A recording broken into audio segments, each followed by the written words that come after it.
আসসালামু আলাইকুম। সৌদি সরকারের দুইটি আইন যদি আপনারা কখনো পালনের চেষ্টা করেন তাহলে আপনার জরিমানা হতে পারে 1000 রিয়াল পর্যন্ত।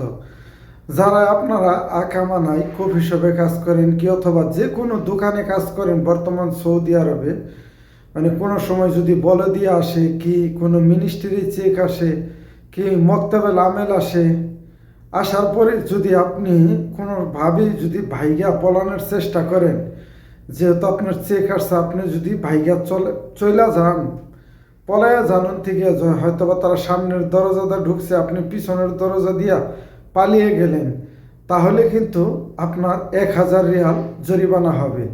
কেননা হয়তো বা ভাবতে পারেন যে না, আমি তো পালিয়ে আসছি, আমার আকামা তো আমার সাথে।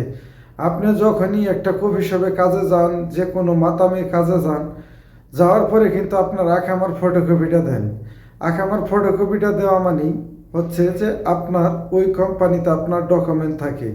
ওই কোম্পানি যখন প্রেসারে পড়বে তখন কিন্তু আপনার আকামার নাম্বারটি দিয়ে দিবে। আপনার আকামার নাম্বারের উপরে 1000 রিয়াল জরিমানা আসবে।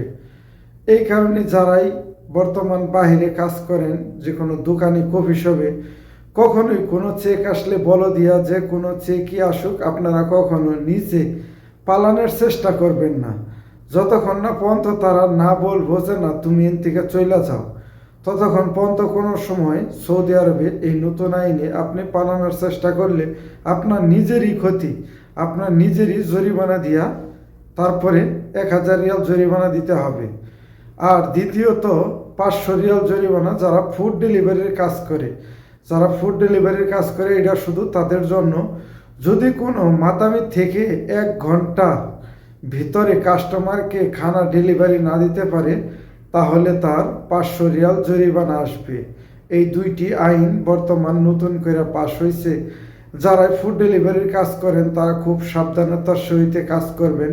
কেননা হয়তো বা আপনি একটা ডেলিভারি মাতাম থেকে নিয়ে যাওয়ার পরে 1 ঘন্টার ভিতরে আপনি ডেলিভারি দিতে পারেন নাই, ডেলিভারি না দেওয়ার কারণে কিন্তু আপনার 500 রিয়াল জরিমানা আসবো। যারাই সৌদি আরবে বর্তমান কাজ করতেছেন সবাই ভালো থাকবেন। এই ভিডিওটা বেশি করে শেয়ার করে দেবেন, জানি অন্য একটা মানুষ দেখা উপকৃত হইতে পারে।